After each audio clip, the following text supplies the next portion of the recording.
60 seconds.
Live in Salford for the very first time in this election, it's Sunak versus Starmer, the ITV debate.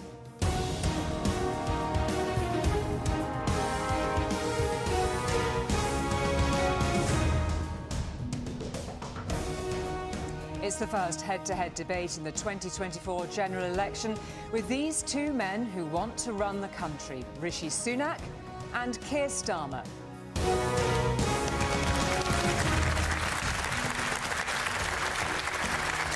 Well, good evening.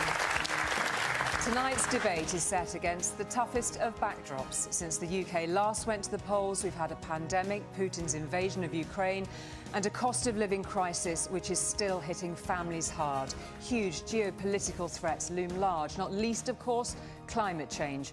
We all know how tough it's been. We don't need the politicians to remind us. So what are these two men going to offer us? Who are they? And why should they earn our vote? Can they level with us when we know that finances are almost impossibly tight? Later tonight, you'll be able to see what other parties are offering when they're interviewed live on ITV1 by Anushka Astana. And the conversation will continue on the national and regional news. But now, let's get on with tonight's debate. Keir Starmer, your opening statement, please. Thank you very much. This election is all about a choice. More of the chaos and division we've seen for the last 14 years, or turning the page and rebuilding with Labour. I have ambition for our country and have a practical plan to deliver it. I've changed the Labour Party and put it back in the service of working people. Now I'm seeking your backing to change our country, to make it work once again for you and your family. Thank you. Rishi Sunak. Uncertain times call for a clear plan and bold action. So I'll keep this simple. In 5 weeks, either Keir Starmer or I will be Prime Minister. Beyond raising your taxes and raiding your pensions, no one knows what Labour would actually do. But you know what I would do. I'll cut your taxes, protect your pension, and reduce immigration. I have a clear plan for a more secure future for you and your family. Thank you, Rishi Sunak. Well, we invited viewers from right across the country to submit questions. We have independently selected the questioners here with us this evening. I'll also raise some points made by people who couldn't be here. The two leaders don't know what they'll be asked. Also here, people who'll listen to tonight's debate. Some have voted Conservative and Labour in the past and think they will do so on July the 4th. And some have voted for other parties or are undecided. You can join the debate wherever you are by using the hashtag ITVDebate. And just before we go to our first question, a reminder that each leader will have 45 seconds to respond initially. Now, our first question on the cost of living, Paula from Huddersfield. Paula.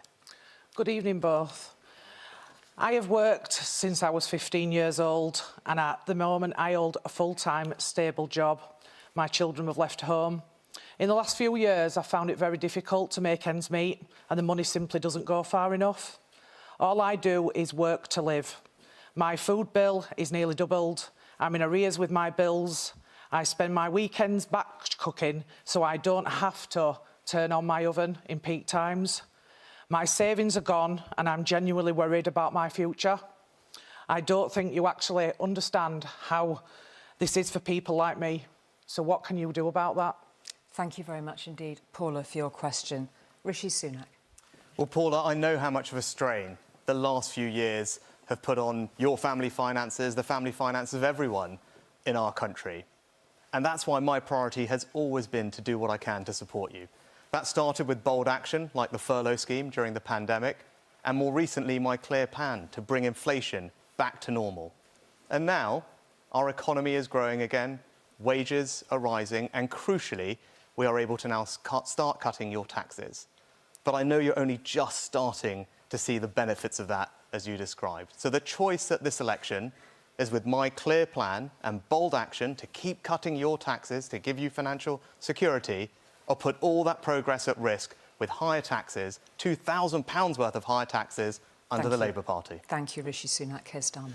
Paula, I'm really sorry to hear the position that you're in. It must be really, really difficult on a daily basis. And there'll be millions of people watching this who feel in a similar position to you, that the cost of living crisis is really bearing down on them with constant worry. I'm not going to pretend that Ukraine and COVID hasn't made things worse, but this government has lost control. Liz Truss crashed the economy. They made it worse here than in other countries, and it's people like you that are paying the price, because if a government loses control of the economy, as they have, it's working people that pay the price. And Liz Truss's advisers are in the House of Lords. She's going to be a candidate at the next election. Rishi Sunak is putting her forward. We've got to stop this chaos, got to stop the division, turn a page and start to rebuild under Labour. Thank you for those opening statements, 45 seconds each. Just to turn to you first, Keir Starmer, the point that Rishi Sunak made is the economy is growing again. The plan is working, is his view.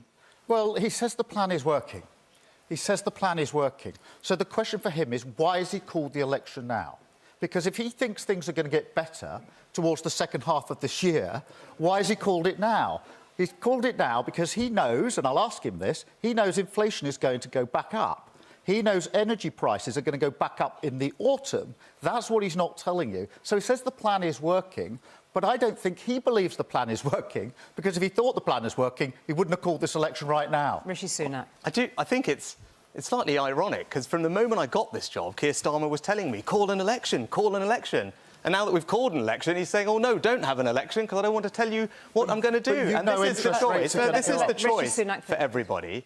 The plan is working. Of course I know everyone is only just starting to feel the benefits of it, but inflation is back to normal, wages are growing, taxes are now being cut. Keir Starmer would put all that progress at risk. He would put up everyone's taxes by £2,000. £2,000 in higher taxes for every working family in our country after all the hard work and sacrifice we've been through. That's not the right course of action. I don't know why you want to put up people's taxes. Keir Starmer. Paul, I just don't know how you feel when you hear a Prime Minister say, having heard what you're going through, that the plan is working, it's all right. I meet so many people who are struggling with their bills, and the Prime Minister just keeps saying he lives in a different world, that the corner's turned and it's all if people right. are struggling with their bills, why do you want to make it harder for them by saddling them with £2,000 worth of higher taxes? How is that going to make Paula or anyone's life easier? Could you respond directly to Rishi Sunak? This is the Prime Minister who's been part of a government that has put up tax 26 times.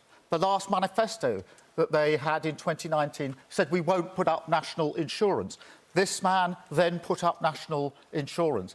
He's the British expert on tax rises. They're at the highest level for 70 years. And he's got the gall to say other people are going to... I know you're going to hear a lot about the past in this election, but this election is about the future. This election is about the future, and I'm clear that I'm going to keep cutting people's taxes, as we now are.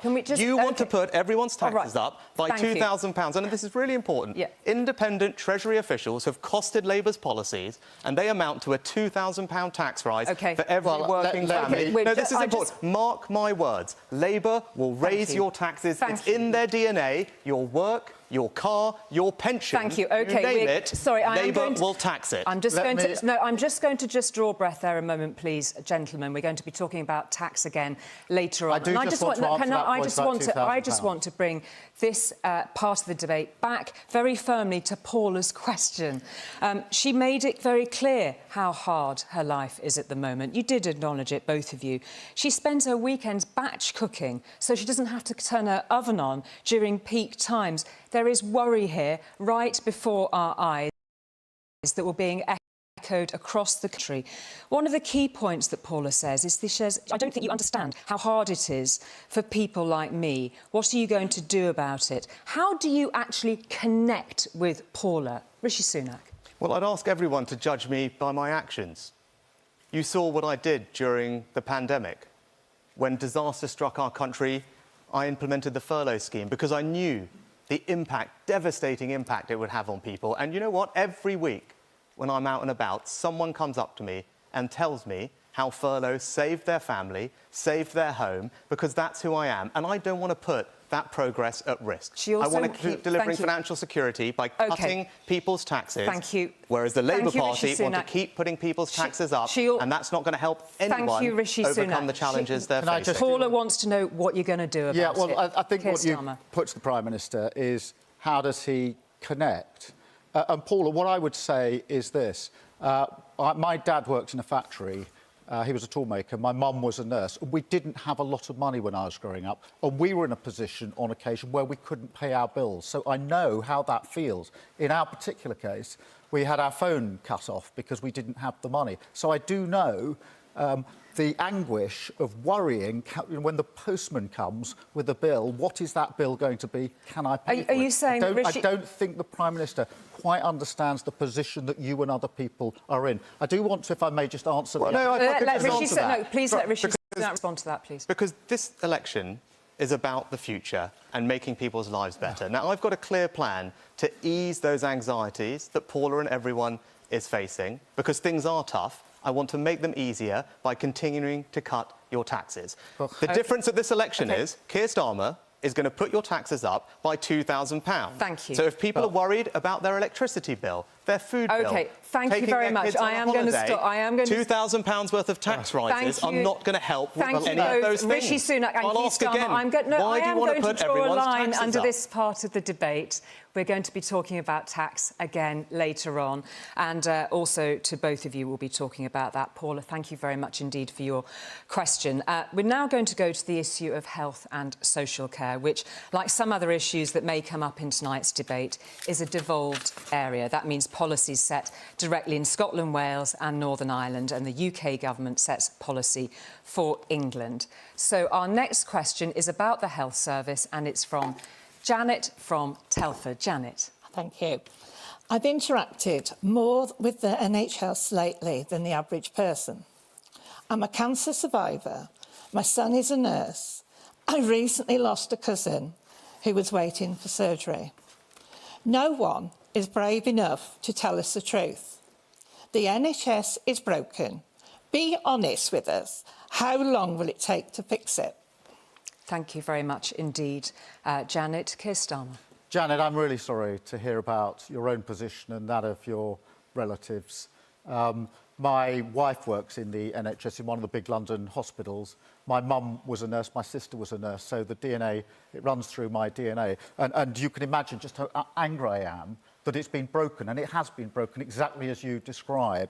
It's unforgivable what's happened to the NHS, and to come into power for 14 years and leave the NHS in a worse state than when you found it is unforgivable in politics. And Rishi Sunak stood 18 months ago, Janet, and said that those waiting lists, which are now nearly 8 million, he said he'll get them down. He made a promise. He said he'd be held accountable. They were 7.2 million at the time. Now they're 7.5 million. So they've gone up, and that bears down on the NHS. Rishi Sunak. Well, Janet, thank you for sharing your story, and I'm glad that you've recovered. And I'm sorry for your loss as well. Now, my dad was a GP. My mum was a pharmacist. So I'm speaking as someone who was brought up in the NHS, surrounded by people who dedicated their lives to it. And the evenings in my house, growing up, my parents spoke about how they could provide more care for their patients, like you. And that's how I think about the NHS. And of course it's difficult, and you're right, and we have to be honest about the damage that COVID has done and the time it will take to recover from that. But we've put record funding in, we're training more doctors and nurses, we're doing more checks and scans, and what I want you to know is that the NHS is safe in my hands. I will always stand up for it to give you and everyone else the peace of mind that it will be there for you and your families when you need it. Thank you very much. Janet put this question. Keir Starmer agreed with a part of that question, that the NHS is broken. Your response to that, Rishi Sunak? Well, as Janet knows and everyone knows, the NHS is still recovering from COVID. We went through the best part of 2 years where the NHS couldn't conduct all the treatments it normally would, and it is going to take time to recover from that. But we are now making progress. The waiting lists are coming down. But what Keir Starmer didn't mention to you, which you did, Julie. Waiting list 7.2 million, they're now 7.5 million. He says they're coming down, and this is the guy who says he's good at maths. Yeah, they are now coming down. They are now coming down. 7.2 when you said you get them down. 7.2 million, they're now 7.5 million. I'd like you to explain how they're coming down. Because they were coming down from where they were when they were higher. 7.2. And they're now on their way down. They are down, right? Yes, because the NHS was impacted by industrial action. And if it wasn't for that, 500,000 appointments would have been So saved. it's somebody else's fault. No, but let me address the question, because, as you said, Julie, the NHS has devolved. So different parties are responsible for the NHS in different parts of the United Kingdom. Keir Starmer's party are responsible for it in Wales. Now, the NHS has been impacted by COVID everywhere. But things are difficult in England, I know that.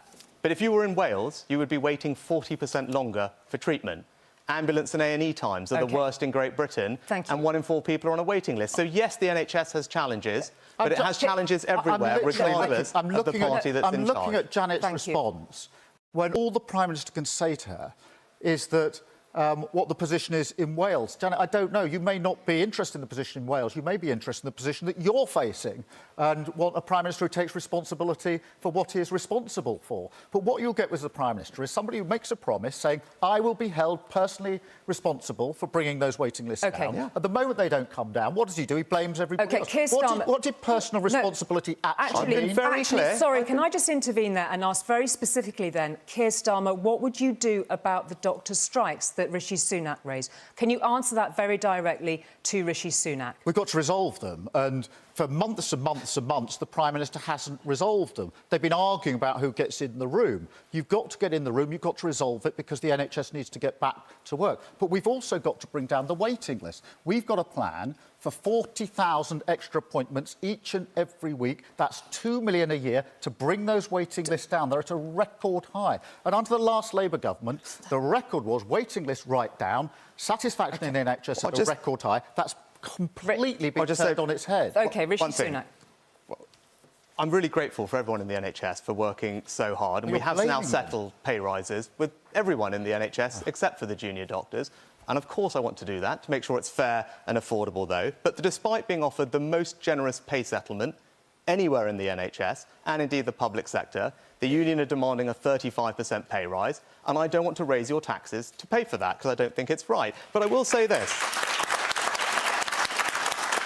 So, when Keir Starmer says he'll resolve it, he hasn't explained to you how. But I will say this: you could answer that, Keir Starmer. Well, we wouldn't pay the 35%. We've already said that to the doctors. We can't afford it because the government's already broken the economy, and there are many things that now can't be afforded. So we're not going to pay that. But what you can't do is what the Prime Minister has done, which is to Well, you just said you'd resolve it, so what would you do? At the end of the day... So you're not going to give them the 35% pay rise that they're asking for, so how would you resolve it? Just standing there and saying, I'll resolve it, isn't an answer. That's not a plan. Prime Minister... How would you resolve it? Prime Minister, your record... No, how would you resolve it? You want to be Prime Minister. How would you resolve the strike? How would you resolve them? I wish he had as much to say when Liz Truss was crushing the economy. Could you answer Rishi Sunak's point, please, Keir Starmer? Well, I will when I can get a word in edgeways. His record is of saying, I'm not going to get in the room to negotiate.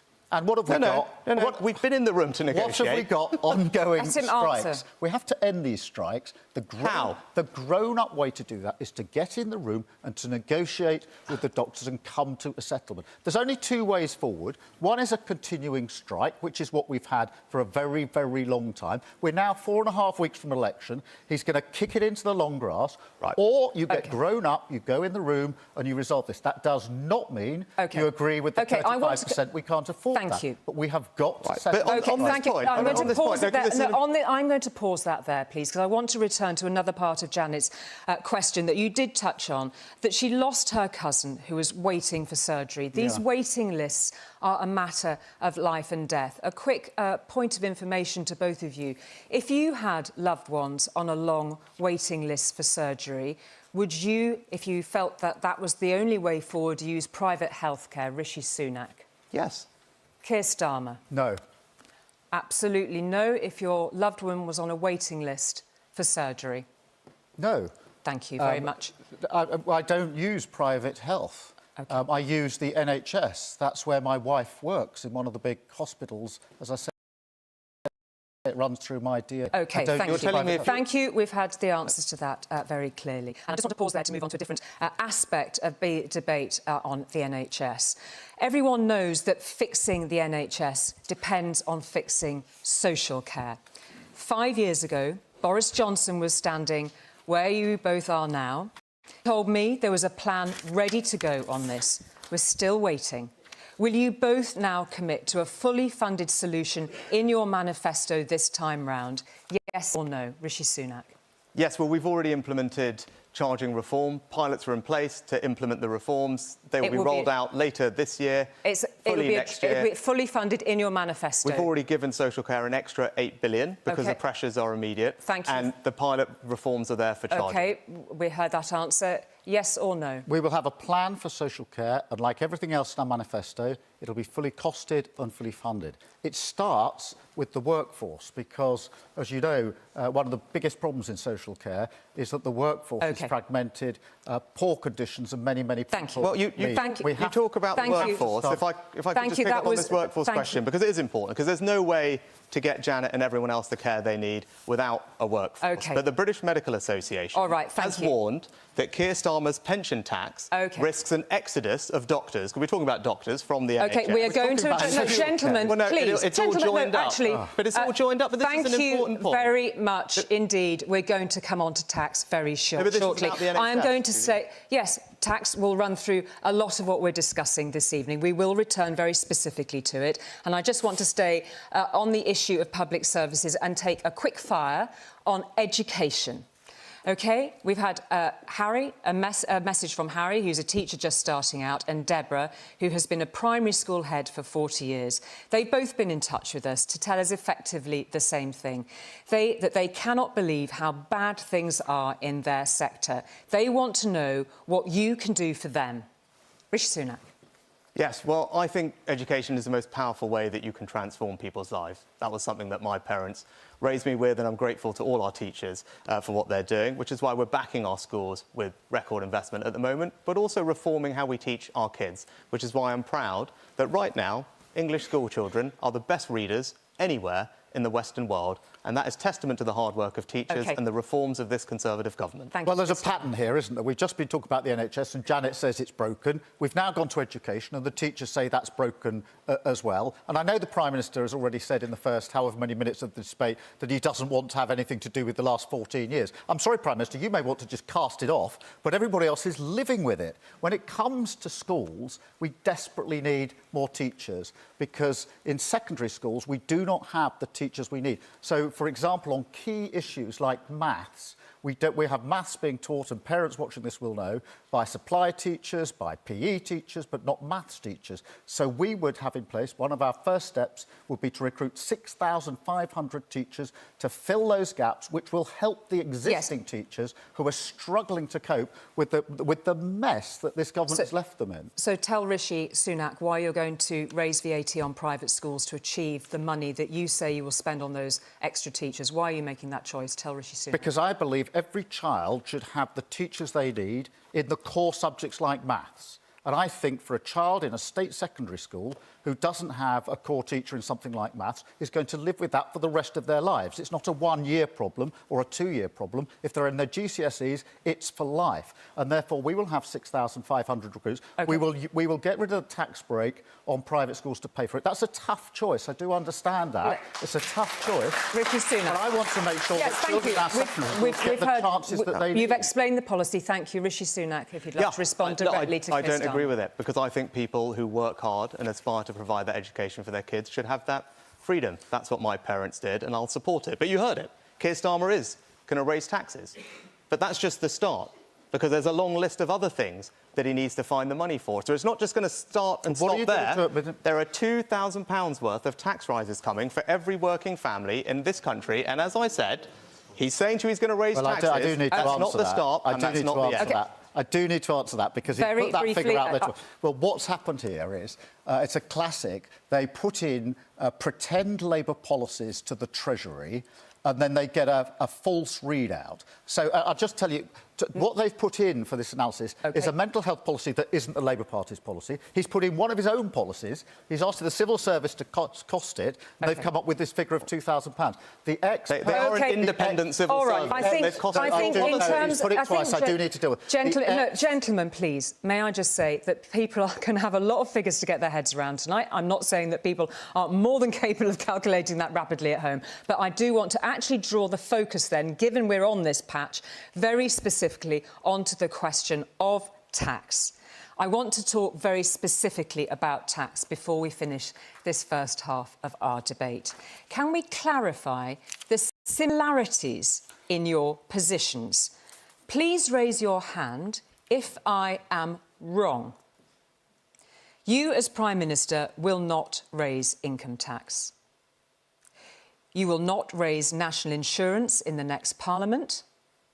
And other than Labour on private schools, you will not raise VAT. Thank you for that instructive moment. We've had a lot of viewers getting in touch to ask, where is the money coming from to solve the huge challenges raised by Paula, Janet and many others? Are you two gentlemen being honest? We will raise specific taxes, and we've been really clear what they are. We've already dealt with the tax break on private schools. We want to end the non-dom status completely. I think that the super rich should be paying their tax. I want to get rid of the equity loopholes that are there, again, for the super rich. And I think the oil and gas companies should be paying their fair share towards our energy. So we will raise those, but we won't raise the others. Rishi Sunak. Yes, well, we have already scrapped the non-dom regime and we have a 75% windfall tax you've left a on loophole. energy companies, but independent Treasury civil servants have costed Labour's policies and it's £2,000. But you asked for specifics, Julie, so let's have a specific difference. Please let I've Mr Sunak announced finish. the triple lock plus, so that we raise the personal allowance for pensioners and ensure that the state pension is never subject to tax. That's what you'll get under a future Conservative government. Keir Starmer hasn't matched that pledge, which means for the first time in our country's history, if Labour are elected, pensioners will pay tax. I do not think that is right, and you should explain to everyone why you think pensioners will be paying a retirement tax under your government. Briefly, please, What the Prime Minister's done so far in the 2 weeks of this campaign is to make desperate gimmicks and put them on the table. He's told us he's going to get rid, it's their policy to get rid of national insurance altogether. That's £46 billion. He said it's their policy to get rid of inheritance tax. That's £10 billion. He says he's going to get rid of tax on pensioners. You're just talking nonsense. But just answer the specific question. We have committed, I can tell you... Thank you, not over each other. Thank you, not over each other. No, but we've committed to the triple lock plus. Under us, the state pension will never pay tax. Under you, there's a retirement tax coming for British pensioners. I think it's appalling. Explain to people why do you think pensioners should pay tax on the state pension? OK. The big problem with Liz Truss is that she made unfunded tax cuts. All right. The Prime Minister is doing the same thing. Okay. We're going to go round the circle again. Everyone back to you asked, Julie. Okay. You asked about it. It's very clear. Pensioners under Keir Starmer will pay tax on the state pension for the first time in our country's history. All right, I'm going to just It is a retirement tax, and Keir Starmer can talk about the past all he wants, but in the future, pensioners have got a tax rise coming under your government. All right, gentlemen, Why please. do you want to do that to pensioners? Why do you want to put up their taxes? We're just going to take a pause there. I just want to put this on the table. The Institute for Fiscal Studies independently has assessed that you are joining in a conspiracy of silence in not acknowledging the scale of the choices and trade-offs that will face us after the election. Unprotected budgets, that's budgets for areas outside of schools, the NHS and defence. They could face up to 4% of cuts a year. One word, can you rule those cuts out? Are you being level with us? One word with us, yes or no? We're going to continue investing record sums in public services. I ask yes or no? No, we're not going to go back to austerity. I ran a public service for 5 years, the Crown Prosecution Service. I know how hard it is. Thank you very much when you don't have enough money. I believe in our public service. Thank you, Keir Starmer. Thank you, Rishi Sunak. For the time being, we will take a breath. After the break, we'll be discussing immigration, climate, and we'll take a closer look at what sort of leader Rishi Sunak and Keir Starmer would be. Don't go away.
to Sunak versus Starmer, the ITV debate. The first half was dominated by the cost of living and public services. Just a little information for both of our candidates here. Please, an appeal from me not to speak over one another. We want to make sure that everybody can hear what you're saying. That was a gentle reminder. It may not be so gentle next time. We now turn to another important issue in this election, and that is immigration. And our next questioner is Stephen from Warrington. Stephen. Thank you. Politicians have broken so many promises on immigration. Why should I trust either of you to do anything about such large numbers of people risking their lives to cross the Channel to gain access to the UK illegally? Thank you very much indeed, Stephen. Rishi Sunak.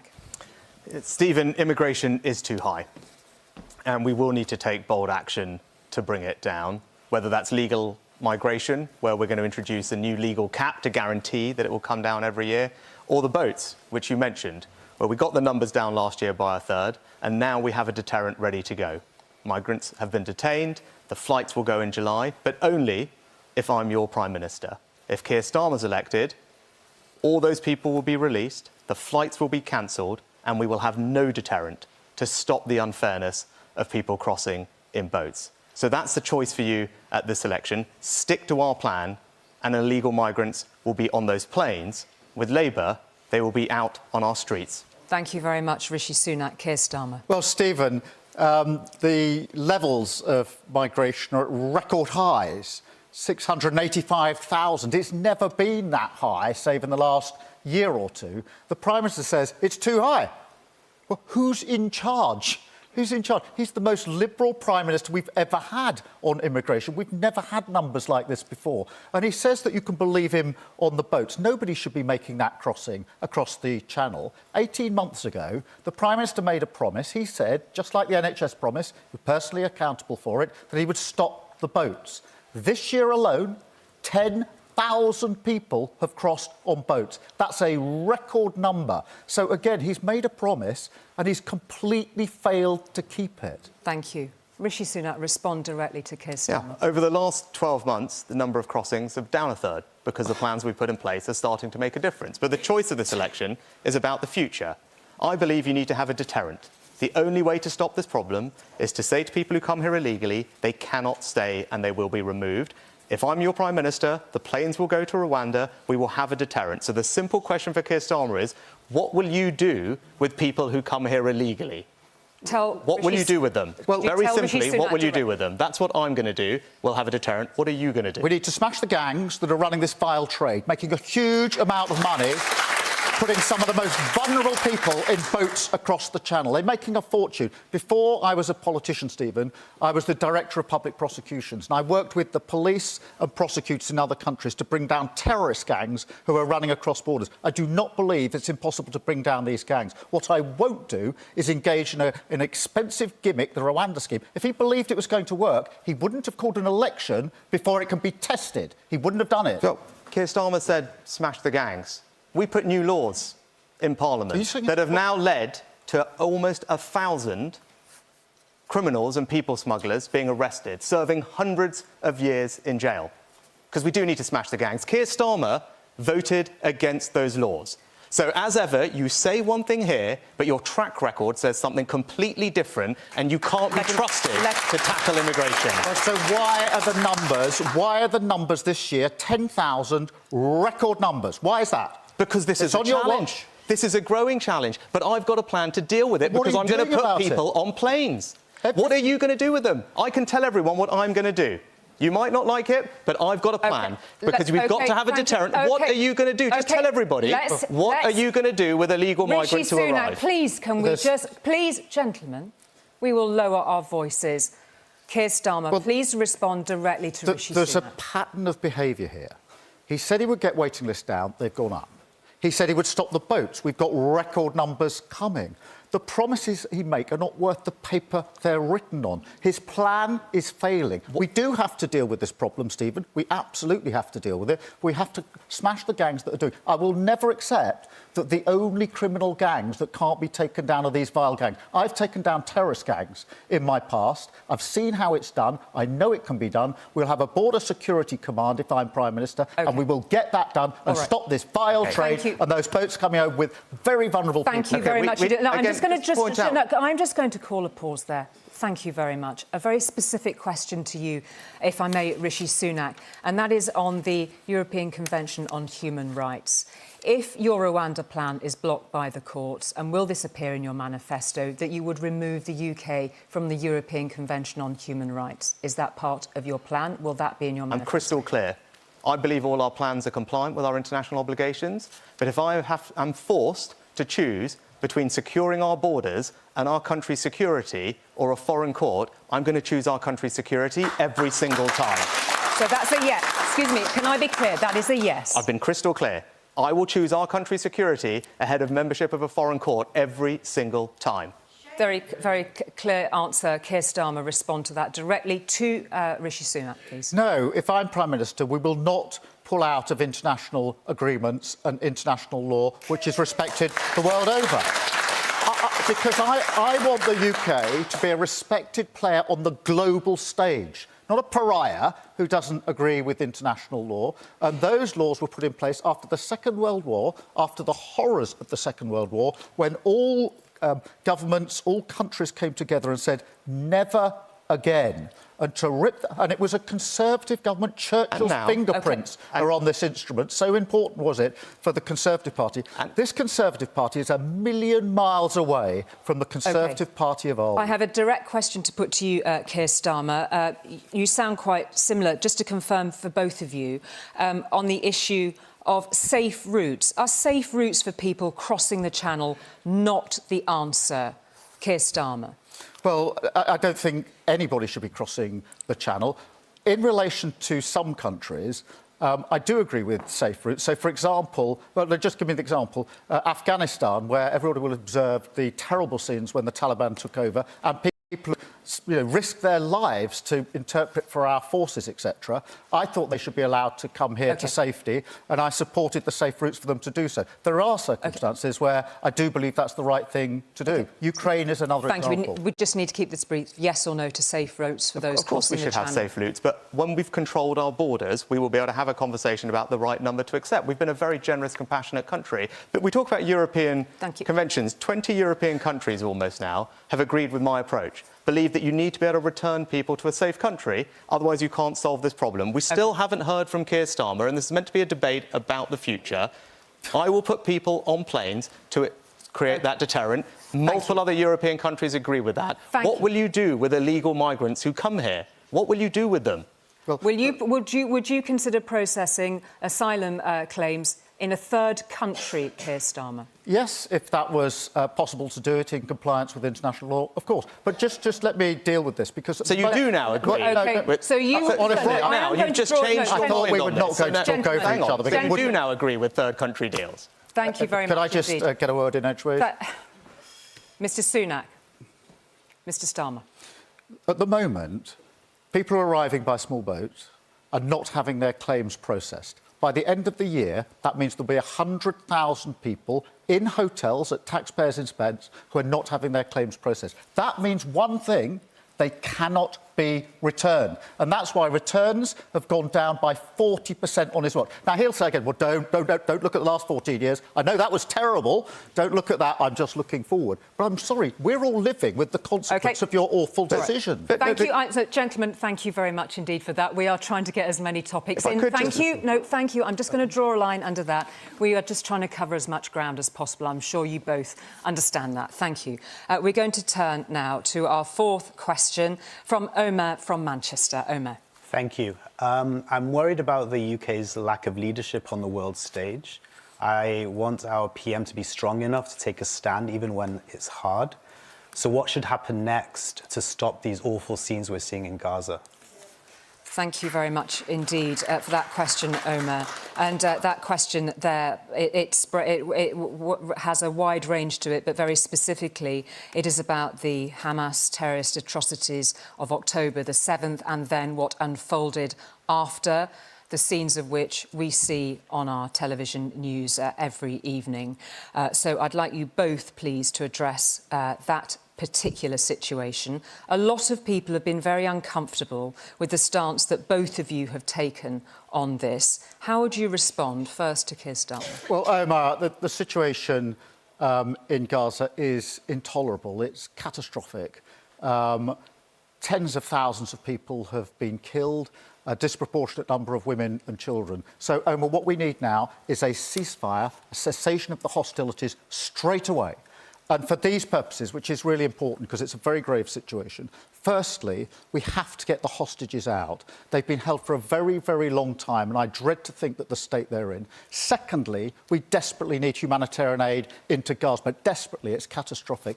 Thirdly, and this is where the leadership piece comes in, we have to find a path to a lasting resolution. That has to be a two-state solution, and we need to show leadership on that. And I know that if we're elected into office, if we're humble enough to serve, that will be my solemn duty. Rishi Sunak. Yes, Omar, it's an awful situation, and I'm pleased, actually, that Keir Starmer supported, alongside me, Israel's right to defend itself in the face of the atrocious attack that they suffered. But right now, you're seeing that US have put a deal on the table, which we strongly support, together with our allies, to bring an immediate end to the hostilities, release hostages, get more aid in, and then build towards a lasting settlement with a two-state solution. We've led in providing more aid to Gaza, something I'm proud that we've done. Our troops have helped build the port that's being established.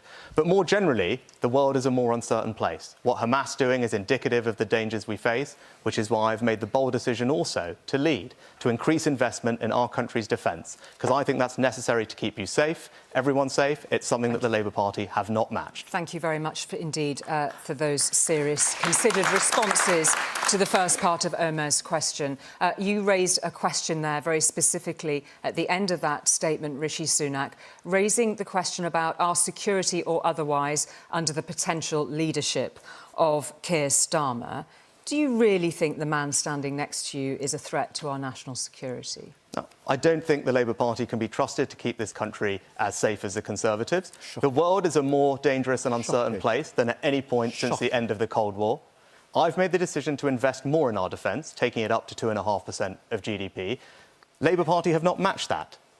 And worse than that, the person who would be Deputy Prime Minister under Keir Starmer does not believe in our nuclear deterrent, the ultimate guarantor of our security. So no, you can trust the Conservatives with our country's security, and my track record and our commitments prove that. Keir Starmer. This is shocking. Before I was Could you tell Rishi Sunak your before I was a response? politician, I was the Director of Public Prosecutions. I was working on national security. I was dealing with terrorist plots. One of them that we prosecuted was to take down 7 aeroplanes as they were halfway across the Atlantic. They were going to be blown up. That is one of the cases that I prosecuted, knowing how important it is to keep everybody in this country safe and sound. Imagine what would have happened if those planes had gone down. For the Prime Minister, who was at the time making money betting against the country during the financial crisis, that's what he was doing when I was acting on national security, to now say that somehow national security is safer in his hands is insulting and it's childish. OK, thank you. A very brief response to that. Well, I'd have rather had my job than work for extremists like Abu Qatada and Hizb ut-Tahrir. The Crown Prosecution Service is an extremist organisation. No, Abu Qatada and Hizb ut-Tahrir were who you work for as well, so people can Google that and have a look. But there's a clear choice. Desperate. I'm investing more in our country's defence, up to 2.5% of GDP. OK. You are not doing that. OK. So how can you tell people you will keep them safe when you're not willing to invest more in our country's security? Thank you. We've explored both those positions. I'm just going to draw a breath there. Just once again, we've got a quick-fire question for you from Stephen from West Sussex, who sent us a question and asked, just very quickly, a very brief answer from both of you. Would convicted criminal Donald Trump be someone you, as Prime Minister, would want a special relationship with? Keir Starmer. If he's elected President of the US, then we will deal with him. It's up to the people in the US to decide who they want as their president. And the special even if he's a criminal. The special relationship transcends whoever fills the post of Prime Minister and President, because it's such an important, strong relationship. Thank you. Rishi Sunak. Yes, because having a strong relationship with our closest partner and ally in the United States is critical for keeping everyone in our country safe. Thank you for those brief answers, Rishi Sunak and Keir Starmer. We're going to go on to another question now, and this one is on the very pressing issue on climate change, and we're going to go to Claire from South London. Hi, Claire. Thank you. The world is facing a climate catastrophe now. Both of you have broken promises on the environment. What are you doing to put climate at the very centre of your policies? Thank you very much, Rishi Sunak. Well, Claire, I have 2 young girls, and this is what they talk to me about more than anything else. And of course, we're going to tackle climate change and get to net zero. This election is about how we do it. And I don't think that British people should solve a global problem all by themselves, which is why I'm also prioritising our country's energy security and your bills. We've heard a lot about the cost of living challenges today. So I have made some decisions, bold decisions, that will mean that we can save all of you thousands of pounds, still meet our targets, and we can ensure our country's energy security. The contrast is clear at this election, because Keir Starmer will reverse all of the changes I've made. That's going to cost everyone and you thousands of pounds, and make our country less energy secure by banning North Sea energy. OK. And that, I don't think, is a right course for our country. Rishi Sunak, thank you. Keir Starmer. This £2,000 he keeps saying it's going to cost is absolute garbage. We won't go into the details of it. But Claire, let me address your point, because this is really important. A transition is coming that's very important when it comes, for example, to energy, a transition to renewables. I don't think we should just see that as a challenge. It's a huge opportunity, because if we go to renewable energy, that means cheaper bills. Renewables are cheaper, not just for the short term, but for the long term. It gives us energy security, so it means that Putin can't put his boot on our throat, and the result you've all been feeling for the last 2 years. But it also gives us the next generation of jobs. Other countries have realised renewables is the future. They're in the race. I want the UK to be in the race. I want us to win the race. When it comes to hydrogen, offshore wind, solar, nuclear, the question I ask is why not? Thank you very Britain? much. That's 45 seconds, Keir Starmer. I'm going to try and stick to the rules if we can. There's a very specific point that Claire makes in her question. Both of you have broken your promises on the environment. Will you acknowledge that, right, Rishi Sunak? No. We're going to stick to the targets we've put in place, but we're going to do it in a way that saves you all money. I'm not going to impose thousands of pounds of costs on you to arbitrarily rip out your boiler, change your car, convert your home. When we've been talking about the cost of living challenges earlier in this debate, I don't think adding thousands of pounds of costs to you is the right thing. Now, Keir Starmer is going to reverse those changes that I made. So everyone is facing thousands of pounds of higher bills. That is the choice at this election. Let Keir Starmer respond to that and address the issue of broken promises. Well, please respond directly to what... It's hard to respond because he's making it up as he goes along. But let me do the best that I can, because the promise I made was clean power by 2030. It's one of my 5 missions, Claire, one of the most important things that I want an incoming Labour government with a driving sense of purpose to achieve. Clean power by 2030. That's the promise I've made. That's the promise I'll keep. It'll be in our manifesto. It'll be fully costed and fully funded. But the Prime Minister is slowing down on the climate change. The problem with that is not only is that inconsistent with our obligations, it will cost more in the long run. OK, let Rishi Sunak respond to that. So it's completely head-in-the-sand stuff. Keir Starmer is going to reverse the changes I made.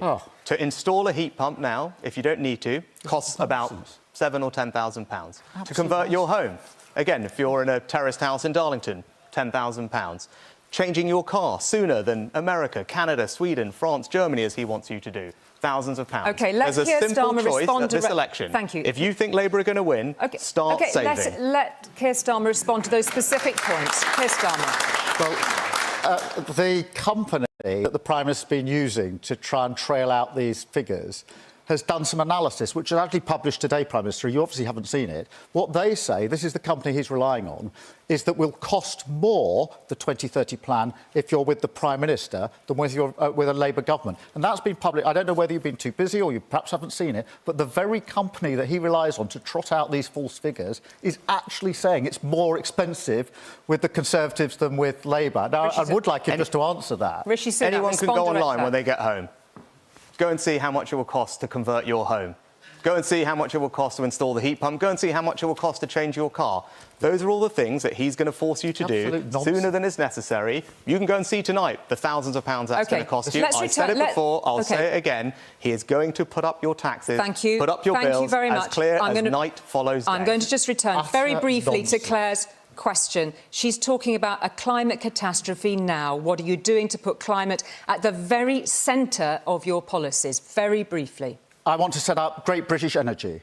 This is a publicly owned company that will generate energy, that will have investment alongside it. It'll be owned by the taxpayer, making money for the taxpayer, and drive us to renewables so that we can have lower bills, secure energy, and the jobs of the future. I also think that we should insulate our houses because I think people are paying far too much in their bills, and and that was a project that was started 10 years ago and cancelled under the Conservatives when they said cut the green crap. We've lost 10 years. I'd get on with it and get your bills down because people are fed up with energy bills that have gone through the roof. Thank you very much indeed for that. We've got another question, a very important question from Miles from Ilford for both of you. Now, hey, Miles.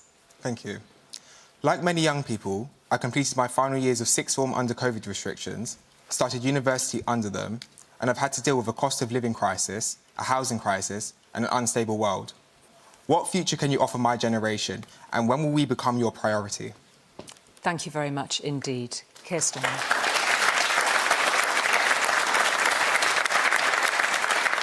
Well, Miles, what I think is really important is that you have the further education opportunities that you need, whether that's university or technical skills. I think either are perfectly, they're equivalent, they're really important. My dad was a toolmaker, so he went down the skills route. I was the first, as it happens in my family, to go to university. So we would ensure that those jobs are there for you, for the future, that you have the opportunity to get on. We'll build the houses so you don't have to be, 30-something, 35, 36 before you own a house under this government. But what I won't be doing is sending you on national service, some sort of teenage dad's army, which would be what the Prime Minister would say. Forget going on to university. He wants to send you off to do national service. Thank you very much, Keir Starmer. Rishi Sunak. You know, we have an enormous amount to be proud of as a country, but we do need to do more to make sure our young people, like you, Miles, get the opportunities that they deserve. So that's why we will introduce a modern form of national service. And I think it's going to be transformational for young people in our country, giving them the skills and opportunities they need to succeed in life, fostering a culture of service in our society, bringing it together, but also strengthening our resilience and security for the future. And I think it is going to be something that's incredibly positive. But beyond that, I want you to have financial security. So when you get that job, when you save for that house, we make it easier, which is why I want to keep cutting your taxes so you can keep more of your money, build for a deposit for that first house, and not saddle you with £2,000 of higher taxes. Thank you very much indeed, Rishi Sunak. Keir Starmer called the national service proposals a teenage dad's army. What would you say to that, Rishi Sunak? Yeah, I think Tell him why you don't think it's that. Yeah, whatever you might think of it, it is an idea that's transformational for our society. Well, the army don't like it. But they say Keir Starmer, all he can do is sneer at it. Sneer at it because you don't have any ideas for the future. You don't have anything that's bold, that's going to transform our country for the better. And in fact, everywhere I've been, since I've made the announcement, I've had people talking to me about how they think it will be wonderful for their children, how they think it will change our country for the better, and it's an example of the bold action that I'm prepared to take to do things differently to deliver a more secure future. You don't have big ideas like that. They've been in power for 14 years.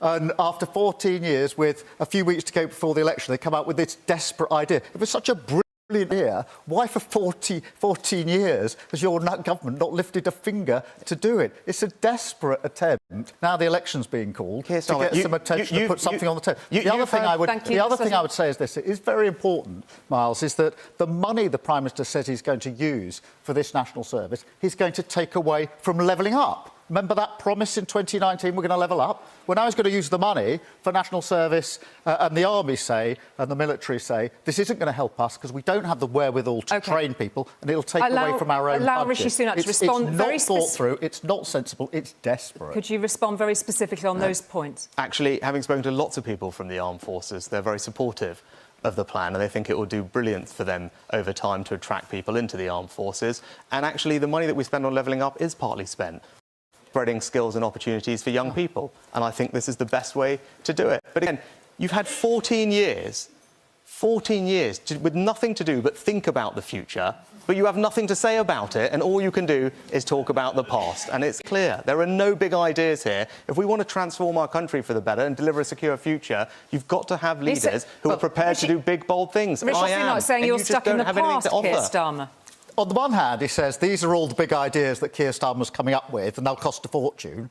Then he says he hasn't got any big ideas. I do appreciate why he doesn't want to talk about the last 14 years. He's ashamed of the last 14 years. He's not said tonight in this debate one thing saying, this is our proud record, vote for me because we've got a great record. He can't say that. He can't say vote for Conservatives because we've got great leaders, burnt through 5 Prime Ministers. So all he can do is say, please look at the future. Please don't look at what we've done in the last 14 years. We cannot have 5 more years of this. Got to draw a line, we've got to turn a page and start Thank you very much. with Labour. And Miles is listening very patiently to all of this, and I want to root this in his question, whatever the to and fro on that issue may have been between the two of you. You're both homeowners. The most common living arrangement for 18 to 34-year-olds is living with their parents. Do the young need to change their expectations of home ownership now? Do we have to be realistic about this? The young people of this country deserve some honesty. Rishi Sunak. Yeah, it is too hard to own your own home, and I want everyone to feel what I experienced when I got the keys to my first flat, because it's a very special feeling, and we need to make it easier. And that's why we've delivered 1 million homes in this Parliament, and we'll keep building homes in the right place, but not concreting over the countryside as Labour would do. But crucially, we need to make it easy for you to save for that deposit. And that's why I want your hard work to be rewarded. I don't think we should be taxing you more, because that's just going to make it even harder for you to get on the property ladder. Thank you. Keir Starmer, on this specific point. I think what you raise is really important, because for young people, the dream of home ownership has all but gone.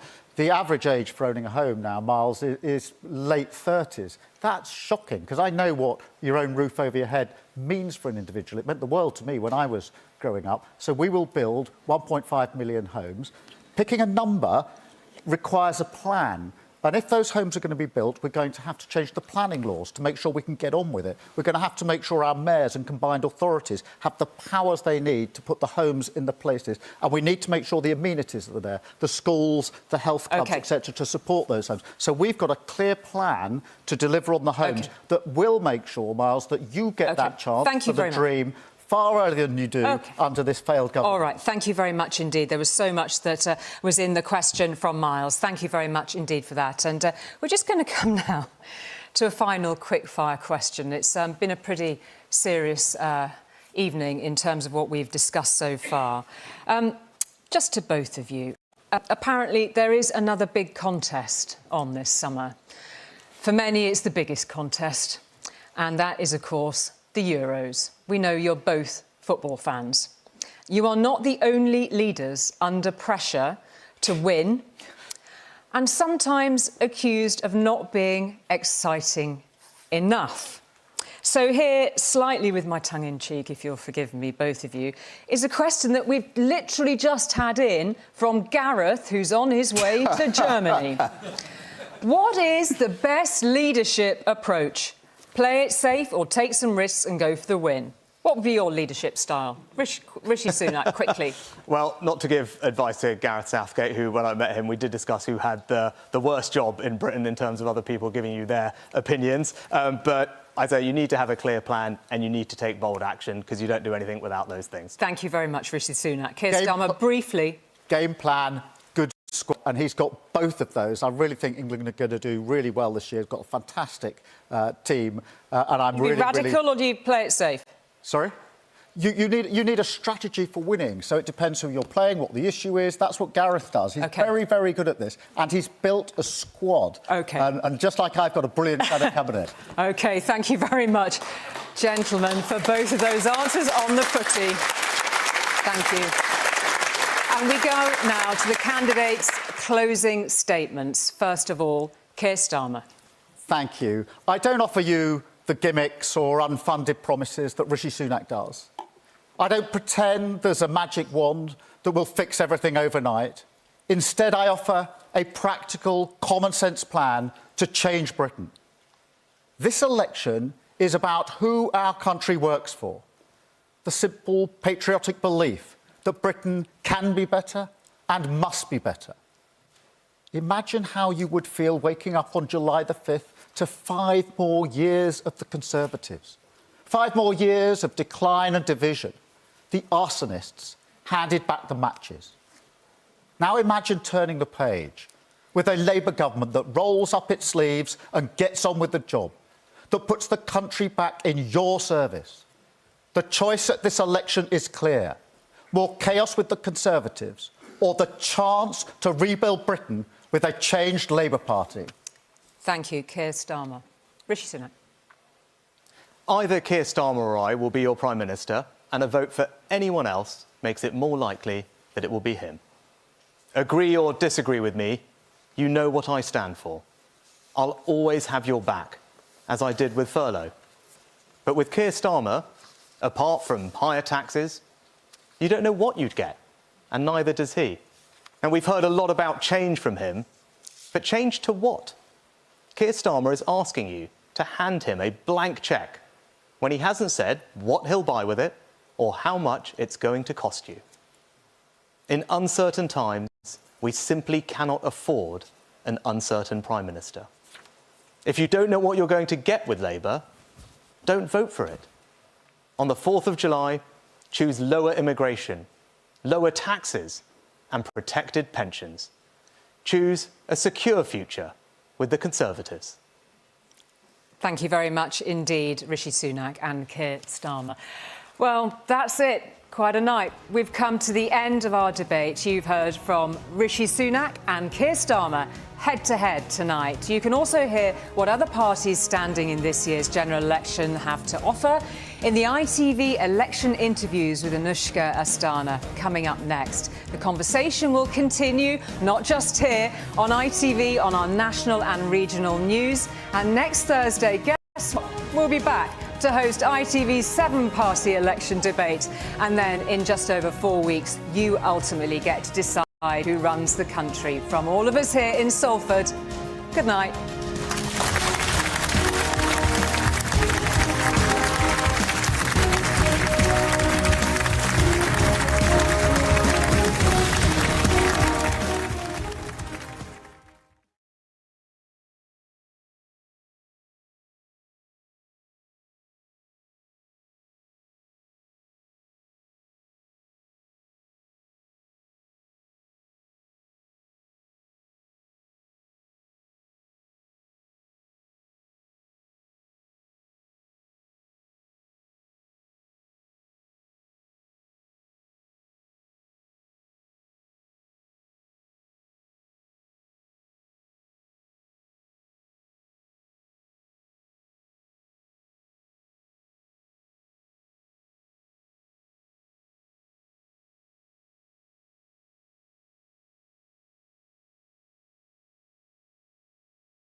You've just seen Sunak versus Starmer, the Conservative and Labour Party leaders talking policy and making their pitches for power in the 2024 election.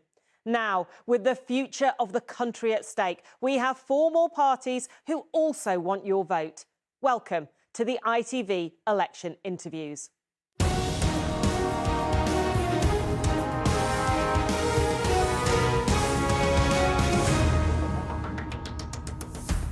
Good evening, I'm Anushka Asthana.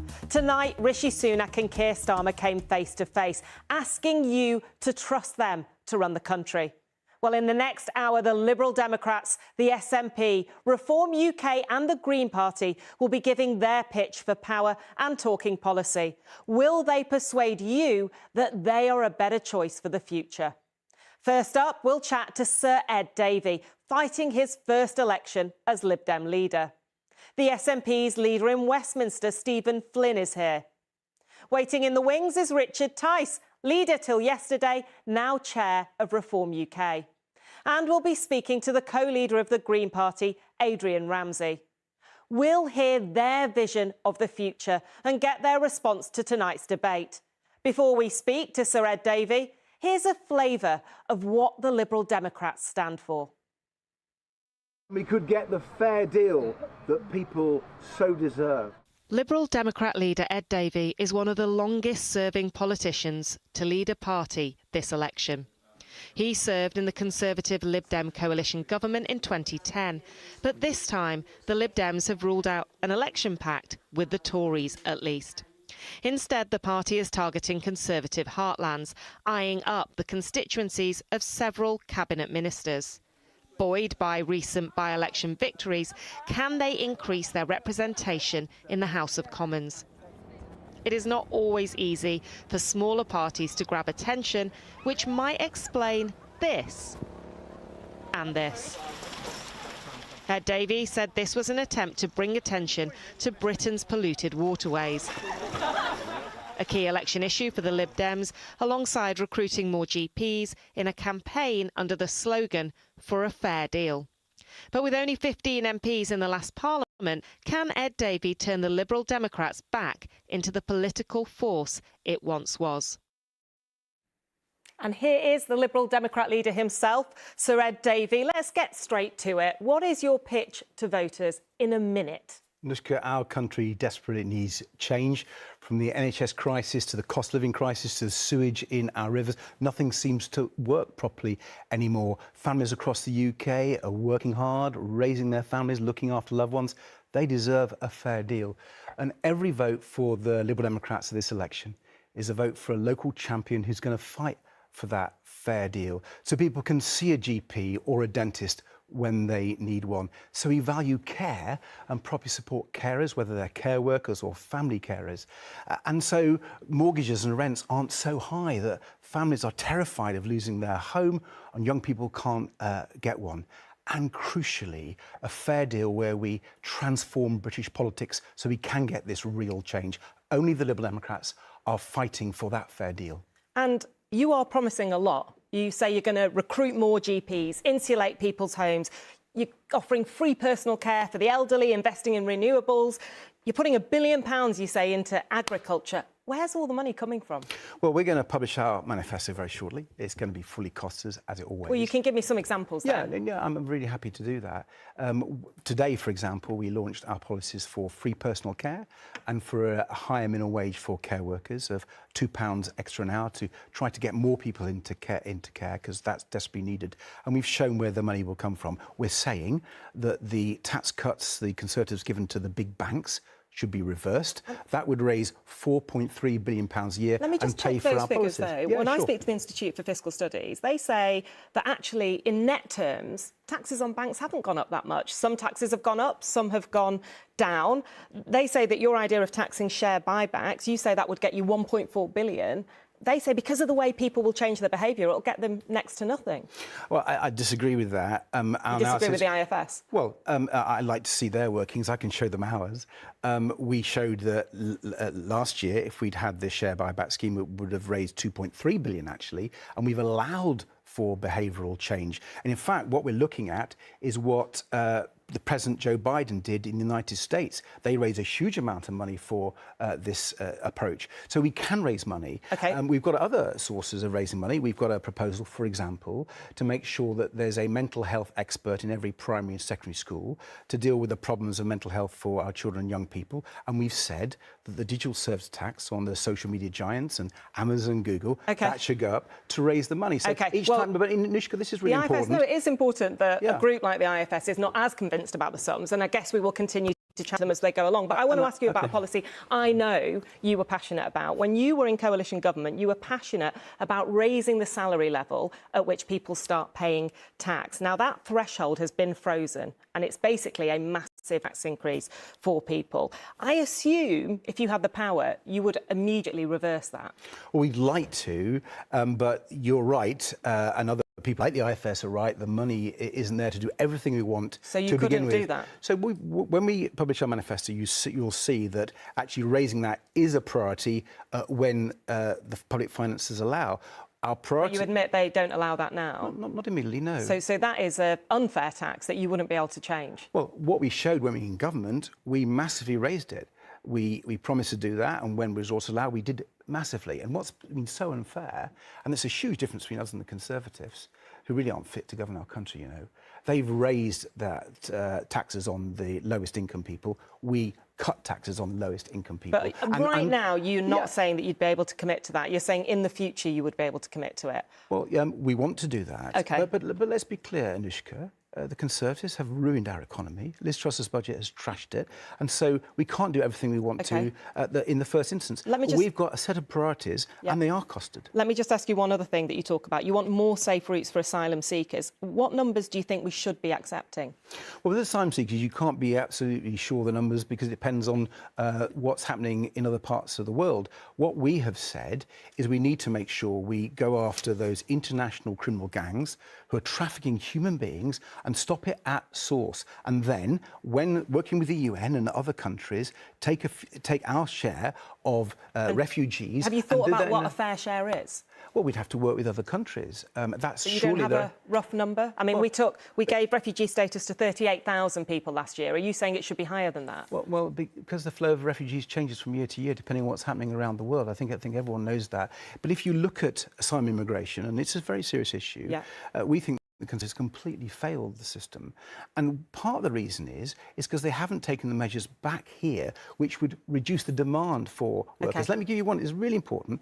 They have issued over 300,000 healthcare visas in the last 2-3 years. We have said, why don't you pay care workers properly by an extra £2 an hour? Then people would move from... That's more to add into the spending bucket. Well, we've already covered that, I just want to move... Well, that's actually... You're talking about net legal migration. I was talking about people claiming asylum. Can I just ask you... Your viewers are actually interested in how you I need to move on. Sorry. I want to ask you a few quick-fire questions, if you don't mind. If there is a hung parliament, do you think you'd be Deputy Prime Minister?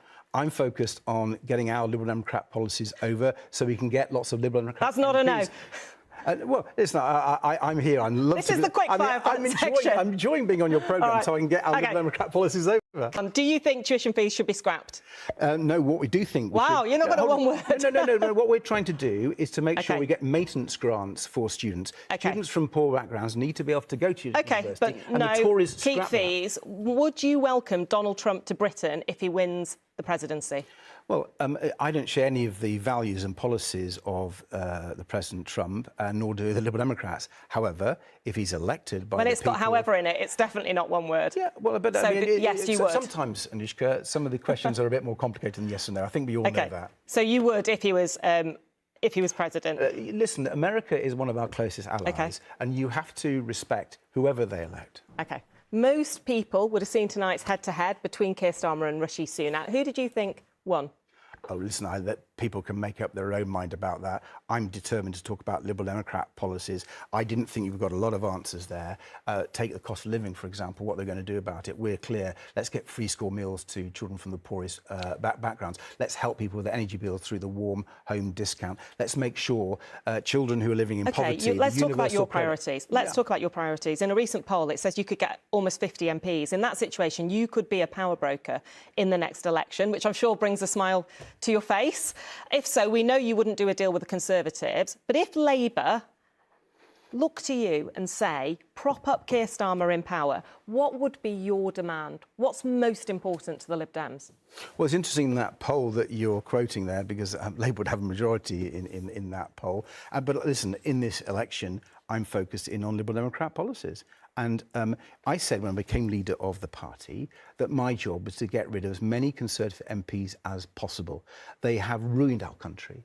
And I'm quite angry, actually. And I think lots of voters are. What's really interesting, this election, I've never seen it before in my 30 years in politics. So you would work with Keir Starmer to get rid of the Tories? I am focusing on defeating Conservative MPs this election. I hope to defeat a Labour MP in Sheffield Hallam, actually, and some SNP MPs. But the truth is, the vast majority of chances to elect Liberal Democrat MPs and local champions for the area is by defeating Conservative MPs. Just to press you on this point, though, the most likely way in which you would exert influence in a future government is if it's a hung parliament and if you are able to support the government. So I do think it's really important that our voters understand your red lines, your priorities. Well, what I'm saying is, vote Liberal Democrat, you'll get a local champion who'll go to Westminster and argue for Liberal Democrat policies. Let me give an example where, even in this Parliament, where we weren't government, a Liberal Democrat MP, Wendy Chamberlain, the fantastic MP for North East Fife, changed the law for carers by giving them unpaid carers leave, something that the Conservative promised but failed to deliver. It was a Liberal Democrat who did that in this Parliament that's just ending. You elect a Liberal Democrat, you will get a local champion who will fight for your area and will go to Westminster. So you won't say anything to champion on what would be Liberal your Democrat number one values. Well, I'm fighting on this election on the Liberal Democrat manifesto. I'm looking forward to publishing it. We've been giving you a number of our proposals, whether it's more GPs, whether it's more carers, whether it's tackling the sewage crisis. These are the priorities I think, for the country. When we talk to voters... They're not different to Labour's priorities in many of those cases. So the question is, would you want voting reform, for example? Well, you'll be really shocked by this. The one-word answer, yes. Liberal Democrats want to reform our political system. That includes electoral reform. Okay. PR, yes. I don't have much time left, so I do want to ask you this. You have been shooting down water slides in a rubber ring. It's not necessarily the best look if you want to be serious in government. Look, I think that I believe that politicians should be serious about voters' concerns and show how they're going to address us. I tried to do in our interview.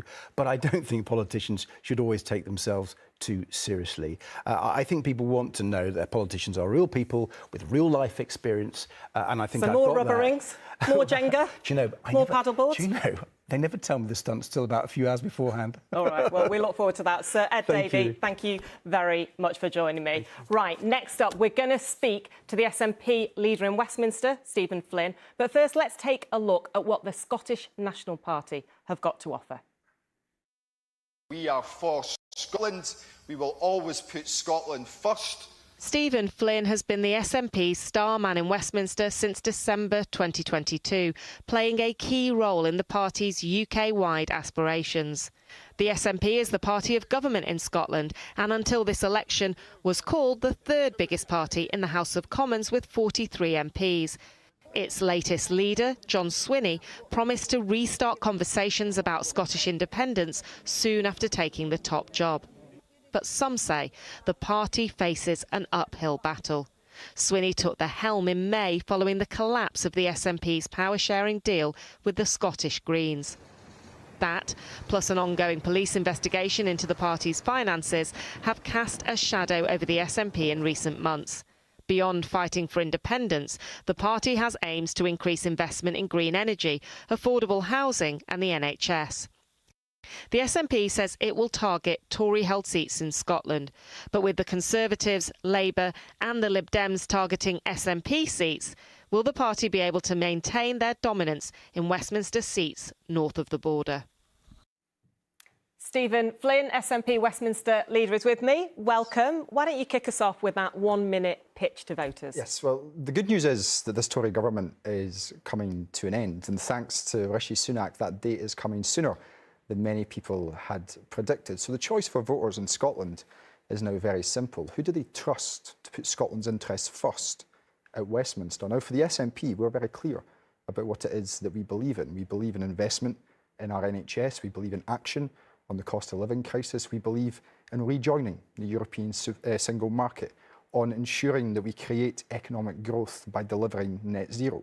Now, within the Palace of Westminster, those policies aren't particularly popular, and of course they're not shared by the Labour Party. But we're not here to cosy up to the Westminster status quo. We're here to deliver for the people of Scotland and to ensure that they have a say over their own future. So on the 4th of July, I would urge people to vote for what they believe in, to vote SNP, to put Scotland's interests first.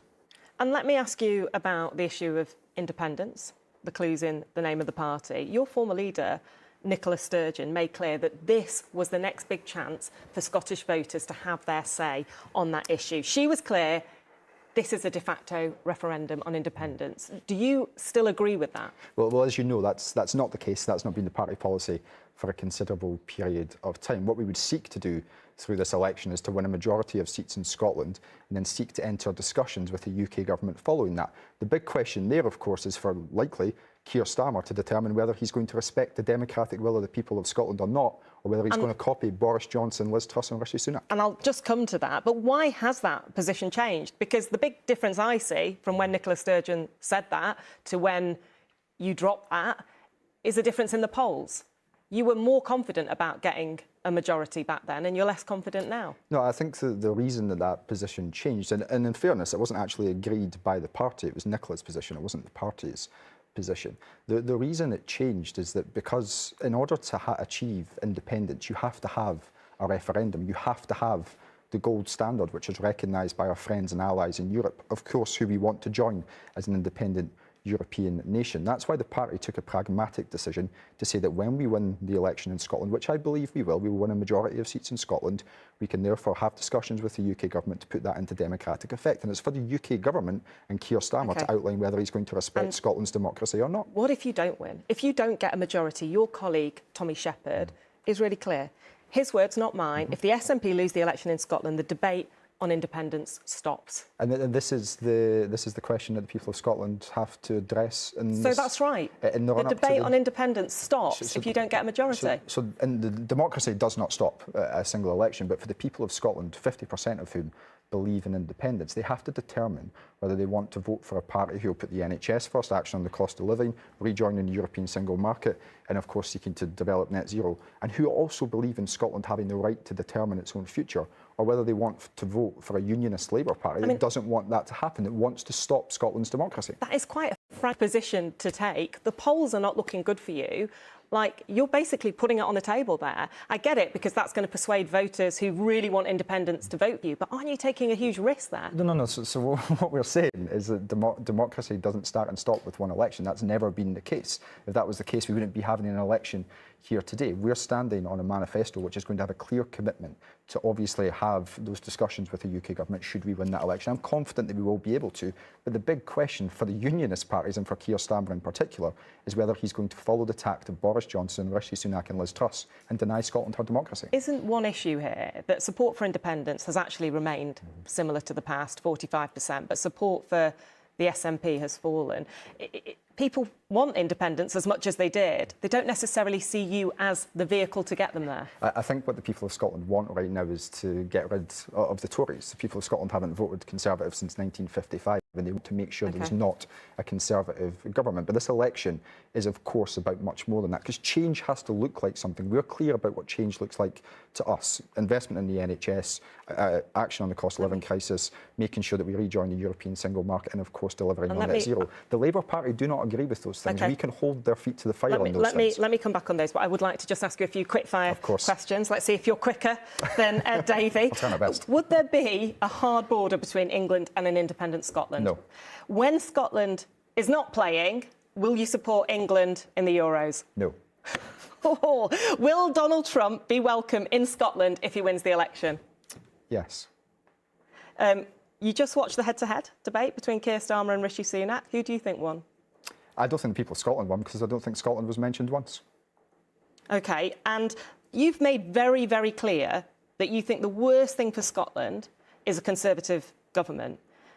Won't Scottish voters think, if we don't want a Conservative government, we need to vote Labour? So, as all the opinion polls would indicate, Keir Starmer is going to be the next Prime Minister, which is why at this election the choice for the people of Scotland is very... Well, listen, in an election campaign, we don't necessarily think about opinion polls. They need to win 123 extra seats. If they can win 25 seats in Scotland, it's going to make their path easier. You've seen the same polls as I have that put the Labour majority well into the three figures, if not close to 200 seats. So the people of Scotland have a choice to make. Who do they think is going to best stand up for Scotland's interests in Westminster? And it's the SNP who will do that. That is our USP. It is what we do. We put Scotland's interests first, growing Scotland's economy, delivering for our public services and making sure that we can decide our own future. Well, you might try and reject this because of the polling, but if there is a hung parliament, that's a position in which you would have a very strong part.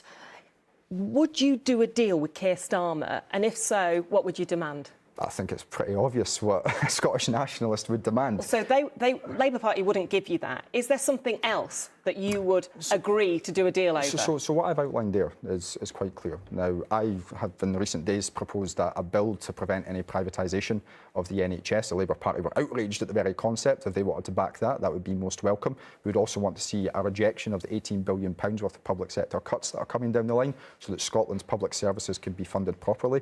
We want to see rejoining of the European single market. We want those discussions to happen. It's good for business. We want to see increased migration. Your deficit would require cutting if you were going to do that. Well, we want to see that would be austerity, wouldn't it? We want increased migration into Scotland because that's one of the ways you grow the economy and start contrast to the rest of the single market. I'm afraid that you asked me what I would demand. I'm telling you what I would demand from a Keir Starmer government, which is progressive politics that align with the values of the people of Scotland. And of course, within that, we would want the powers to hold a referendum because it is wrong that a Westminster Parliament gets to determine our future, not the Scottish people. That is a list of policies that you wouldn't get in that situation, I think. And one of them you talked about was rejoining the single market. You know, the European Union has very strict rules. Scotland's deficit is higher than the rules that would allow you to rejoin the EU, for example. Would you have to bring in pretty dire cuts to get to that position? Well, of course, you're predicting the future that Scotland's going to be independent, and I very much hope that's the case. And there's very many Eastern European nations which have joined the European Union whilst having a debt ratio and a deficit ratio, which is higher than that which is currently in place, as long as they have a plan in place to bring it down. And we would most certainly have a plan in place to bring it down. But we are the most pro-European party in Parliament, and we will stand true to our values. You have talked about other issues and the importance of other issues than independence, than the EU. A recent YouGov poll suggested around 6 out of 10 people in Scotland have little or no confidence that you'll make the right decisions on the economy, public services, police, climate change. What has led to this catastrophic loss in trust, and what can you do to regain that trust? Well, I think we are in the process of regaining that trust, as with John Swinney, obviously as the Scottish National Party's leader, with Kate Forbes at his side and with as many other talented ministers. And just in recent days, we've seen stats which have shown that when it comes to business confidence, Scotland is the highest right across these aisles, and that's on John Swinney's watch. And that's the tone which is going to follow in Scotland for very many months to come, because John Swinney is a serious politician. Do you accept that there has been a catastrophic loss in trust? I believe that the SNP has had significant challenges, and I accept those challenges, and nobody would deny that. We're in the process of rebuilding that trust with the Scottish people, and that starts with this general election where we can put their values first at Westminster. Just one thing that really has damaged trust is the fact that you're going to have to hand back £450 million of EU money that you failed to spend on key economic and anti-poverty projects. I mean, would you apologise to voters for that? So as you know, the story which that refers to is money which, of course, runs until 2025. And what someone has done, purposely done, is take a snapshot of a moment in time. And as John Swinney outlined just the other day, he anticipates that that money will be spent. These are projects which were put on hold, as I understand it, due to the COVID pandemic. Much higher percentage in Scotland than in Wales, England or Northern Ireland. But as the First Minister outlined, he anticipates that all of that money will be spent by 2025. Now, I'm not entirely sure why we're in the business in serious politics of saying that a budget which hasn't been fully spent in 2024, which of course runs until 2025, is news. I don't think that does us any favours whatsoever in a serious grown-up discussion, particularly when families are living with the cost of living crisis at this moment in time, and government expenditure is incredibly important. Well, I think that people feel upset about how and if that money will be spent. Yeah, but the explanation which has been provided by the Scottish Government is very clear. This budget runs until 2025. What's happened is someone has purposely taken a snapshot of 2024. And obviously when we get to 2025, the First Minister has been very clear that he expects that money to be out the door. And just finally, let me ask you about that football decision. You didn't hesitate there. Why do you really not want to support England in other games? I'm a member of the Tartan Army. It's my hobby to go and watch Scotland play. We're rivals. I want to see Scotland do as well as we can in the Euros. Apparently, England and Scotland wouldn't even meet till the final. Well, England are not going to make it that far, so we'll just have to go there ourselves. I look forward to that Scottish final without England. Stephen Flynn, thank you so much. Coming up, we'll speak to Richard Tice, the new chair of Reform UK, and Green Party co-leader Adrian Ramsey. Can they persuade you to lend them your vote? All that after this short break.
Welcome back to the ITV election interviews. Well, we've already heard from the SNP and the Lib Dems. The Green Party is coming up, but now it's time for Richard Tice, the new chair of Reform UK. Let's take a quick look at their campaign promises. The right thing for the UK, to go for growth, to go for higher wages, is actually to freeze immigration. Richard Tice is chair of Reform UK, the rebranded Brexit party hoping to cause a major political upset this election. And in the most dramatic moment of the campaign so far, Nigel Farage took the reins of the party from Tice, vowing to lead a political revolt and make Reform the official opposition in the UK. They say a vote for them is a common sense choice, and they have four main aims: lower taxes, what they call net zero migration, cheaper energy, and no waiting lists for the NHS. Reform gained its first MP in March after Lee Anderson, the former Tory deputy chairman, defected. Richard Tice says he wants to smash and destroy the Tories on July the 4th, and with the party set to field a candidate in every seat across England, Wales and Scotland, will it hurt the Conservative vote? And joining me now, the man himself, Richard Tice, chair of Reform UK. Welcome, Richard. Good evening. Kick off with policy. Give me your pitch in a minute. This great country of ours, it's being so badly run at the moment. Everyone knows that we're all feeling worse off. It's harder to see a GP or get an operation. And our immigration system, legal and illegal, is completely and utterly out of control. It requires bold solutions to these serious problems. And it's only Reform UK that has got these bold plans. Imagine not paying any income tax below £20,000. Imagine zero waiting lists within 2 years and keeping them there. We've got plans to achieve this and do this. And imagine freezing immigration so the country can catch up, that things can work properly. And imagine stopping the boats, stopping the deaths. We've got those bold plans, but it requires real successful people, achievers, doers, to fix the crisis, the problems this country has got. And if you're not happy with the status quo, if you want change, you've got to vote for change. You've got to vote Reform UK on July the 4th. And I'll come to those policies, but let me just start with you. Yesterday, you were leader of Reform UK and you were doing well. The party was 12% in the polls, above the Lib Dems, above the Greens. Who told you you were out as leader?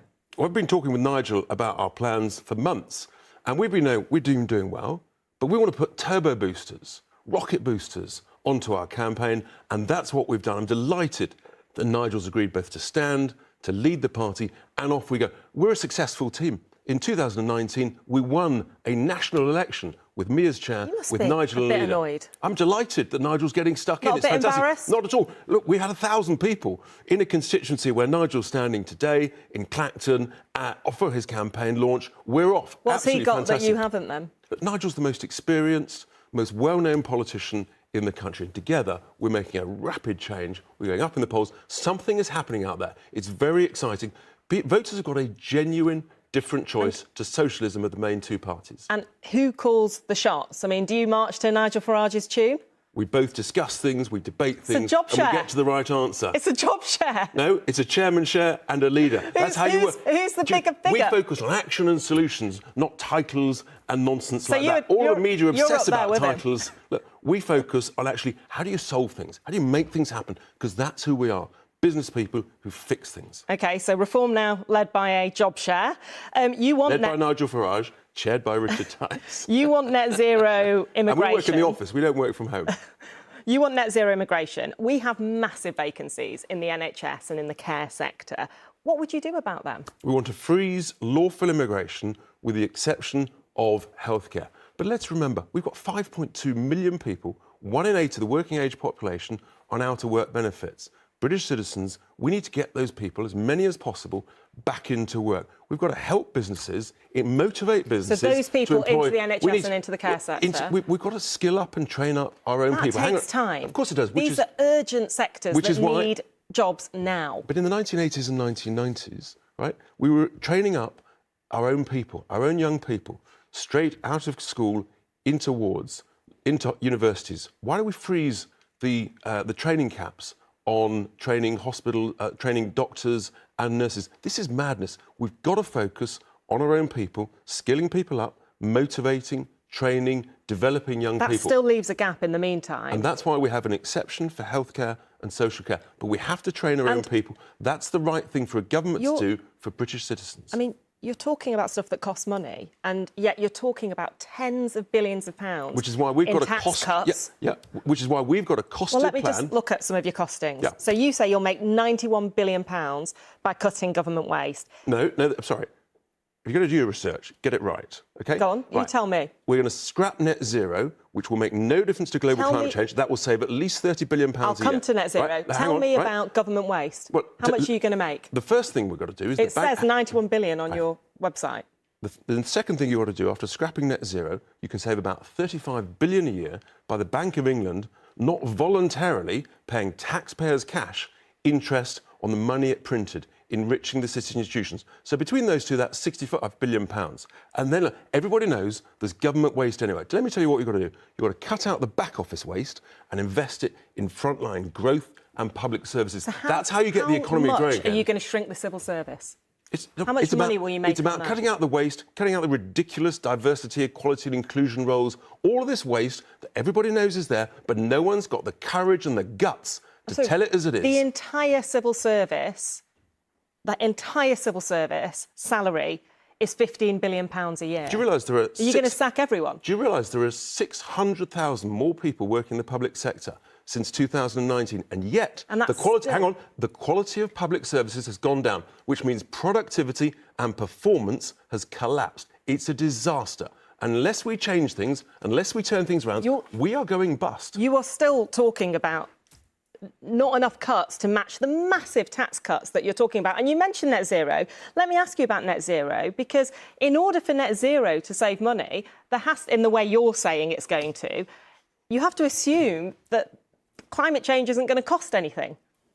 Climate change is real, but it's much cheaper to adapt to it than to try and think that you can spend tens and tens of billions of pounds, totalling trillions of pounds. Hang on. Adaptation costs are huge. Hang on. No, they're far less than thinking you can stop the power of the sun, you can stop the power of volcanoes, and you can stop sea level rise. That's ridiculous. Do you believe in man-made climate change? Look, climate change. Man-made climate change. If you listened to me a few minutes ago, I said that climate change is real, but it's much cheaper to adapt to it than foolishly think you can stop the power of the sun. Net zero is the wrong thing at the wrong price in the wrong time frame. Do you know what it's doing? It's killing our jobs.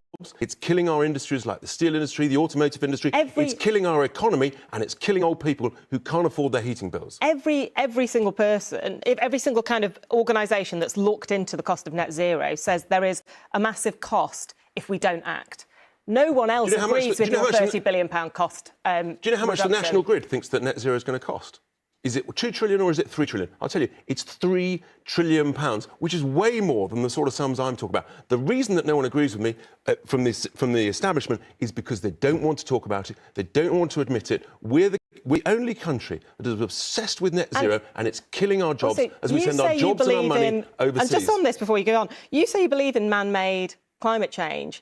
On your own website, it basically says this isn't man-made, that the globe has been warming and cooling over many years. Which it has for millions of years. So you don't believe that man-made climate change is warming the planet? That's what your website... Man-made CO2 emissions is somewhere between about 3% and maybe 10% of all CO2 emissions, because lots of people don't realise there's lots of natural CO2 emissions. Look, this is a massive scientific debate. There's different sides of it, but let me make this point clear. Let's talk about the debate. In 2021, a study came out that said 99% of thousands and thousands of studies on climate change who expressed an opinion. Human activity is causing climate change. As I just said to you, man-made CO2 emissions is less than 10% of all CO2 emissions. Why do you think you know better than the world scientists on this issue? What about the thousands of scientists who actually agree with me, but of course the establishment doesn't want to talk about? The truth is, I'll come back to my original point, climate change is real, but it's cheaper to adapt to it. But you don't basically think man-made is driving it. Man-made CO2 emissions is a thing. Let's reduce them sensibly, affordably. Let's not kill our jobs, kill our economy, and kill our old people. That's a disaster. No one else is doing it. We shouldn't do it. Let me do a quick fire on you. If you were to put money on it, how many seats do you think Reform UK are going to win? We will win seats, and I'm convinced we'll win seats. One word, how many? Well, I'm not going to say how many. What I'm going to say is we're going to get millions and millions of votes, and that's a very good thing. Would you be OK with Nigel Farage, if elected, going to the US to help Donald Trump get elected? Yes. Did you watch the head-to-head? I watched bits of it whilst I remained awake. I mean, it's pretty dull, wasn't it? Two forms of socialism. No one answered any questions. Neither of them, because neither of them had a plan for growth. We've got the longest recession per person since records began 70 years ago. Neither of them talked about growth. Neither of them talked about the impact of mass immigration, making people poorer and reducing the quality of our life, on housing, on health.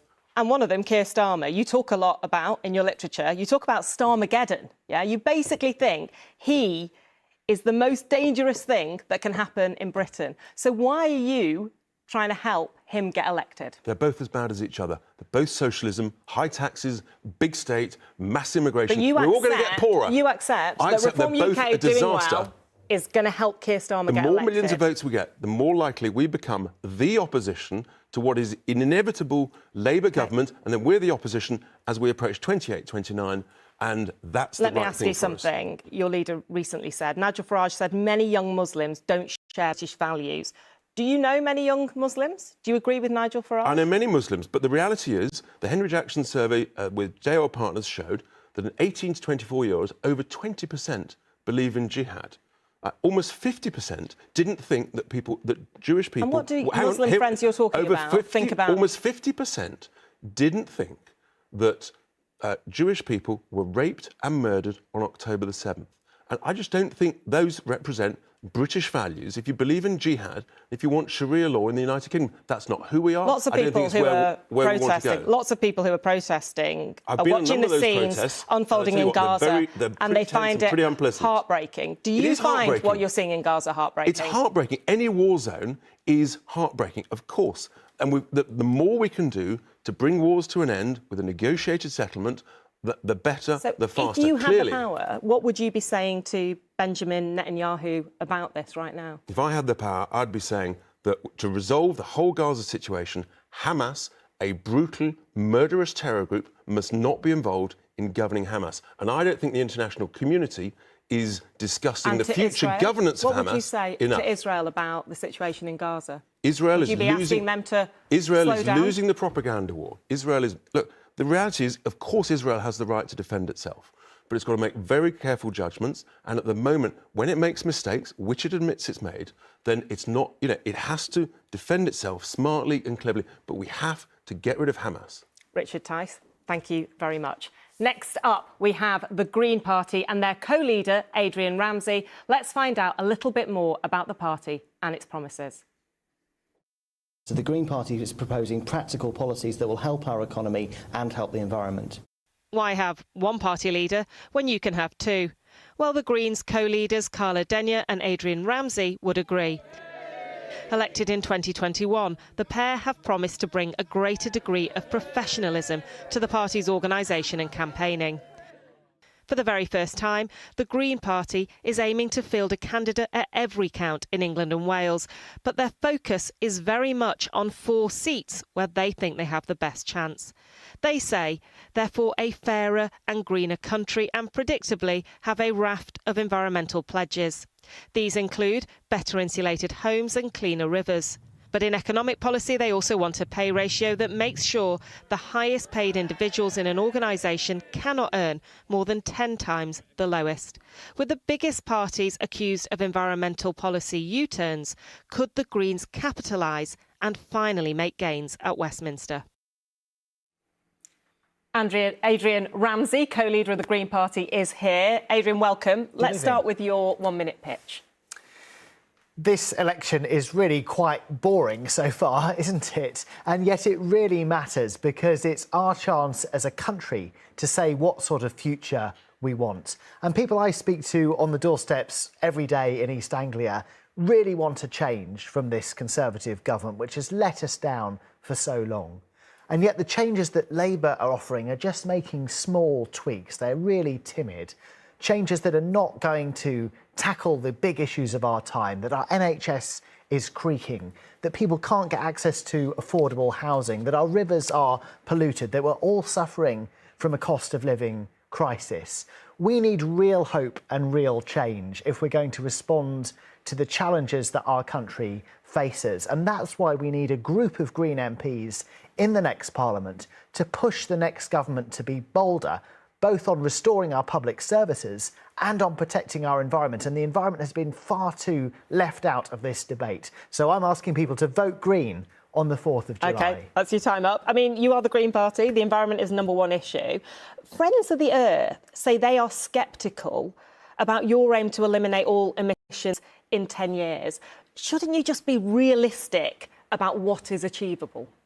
Friends of the Earth recently did an independent assessment of all the parties' policies on the environment. That is what I'm quoting. And they had the Green Party clearly first but they said in they're that assessment. about being able to eliminate emissions within 10 years. Well, we need to set a timescale for net zero emissions that's both ambitious but is also achievable. And if you look at studies, for example, such as the one by the University of Oxford at the end of last year, it showed that we could produce renewable energy in this country that exceeds our demands for energy if we really put that investment in. And Claire, in the audience tonight in the debate, said that both the main parties, the Conservatives and Labour, have broken promises on climate. And she was absolutely right. And in the answers they gave, what they omitted to say is that they're not willing to put the investment in that's needed if we're going to seize the huge opportunity we have to solve our energy crisis. Investment, even a group like Friends of the Earth thinks 10 years is probably too ambitious. And you do have to take people with you. I mean, you mentioned the cost of living crisis in your opening pitch. Think about heat pumps, for example. Yes, there are grants, but it's expensive for people to swap out heat pumps. You have to take people with you. Absolutely, we have to take people with us. And the solutions to the climate crisis are also solutions to the cost of living crisis. The energy bills are one of the main reasons why people's bills are skyrocketing. And if we look at some of the reasons why that's the case, we have the leakiest homes in Europe here in the UK. People's heating is going out of their doors, out of their windows. If we were to have a nationwide programme to insulate people's homes, it keeps bills down, keeps homes warm. Just as if we invest in renewable energy, that helps tackle the energy crisis. So this is very much about cost of living as well as the environment. And I'm going to come to your costings and all of this, but isn't there also a question of influence here? Like you mentioned, both the Conservatives and Labour have been accused of watering down environmental pledges. Yes. But you can't stop that happening. I mean, if I think about the Greens in Scotland or the Greens in Germany, they've had massive influence in government. You're gunning for 4 seats. Where's your ambition?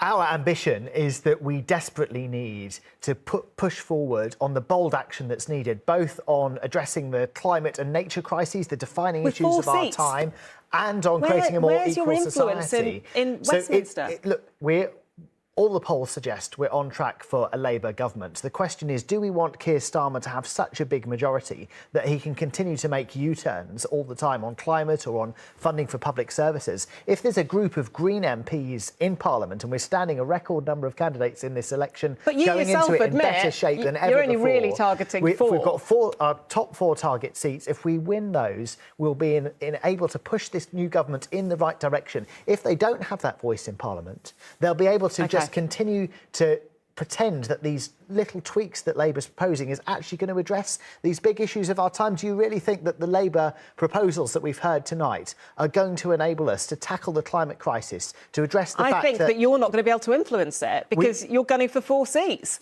whilst the Greens are a huge force in other countries.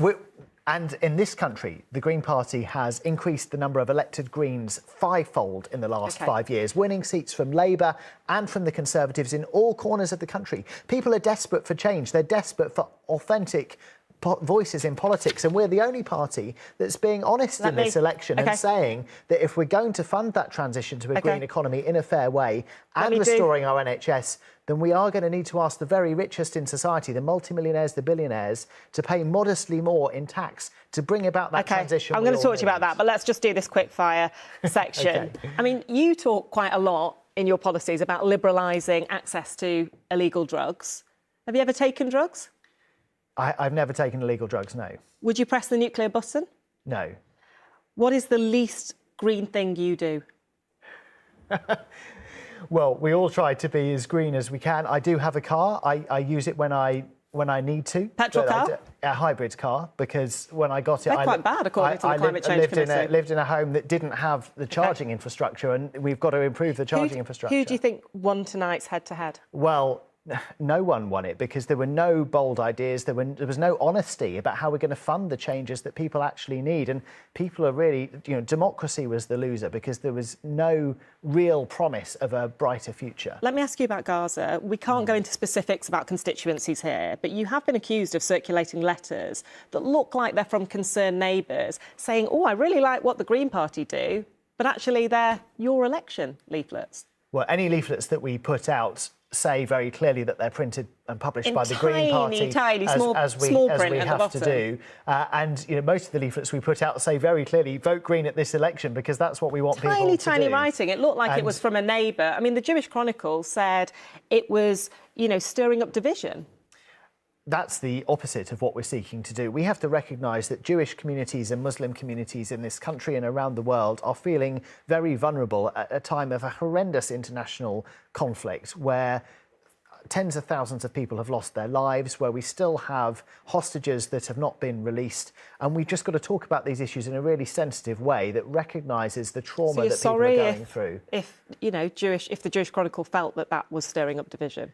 It absolutely was not doing so. And the Green Party is really clear that we want to be about building communities, building cross-community understanding in this country and beyond. Let's talk about costings. You've got quite a lot of big policies.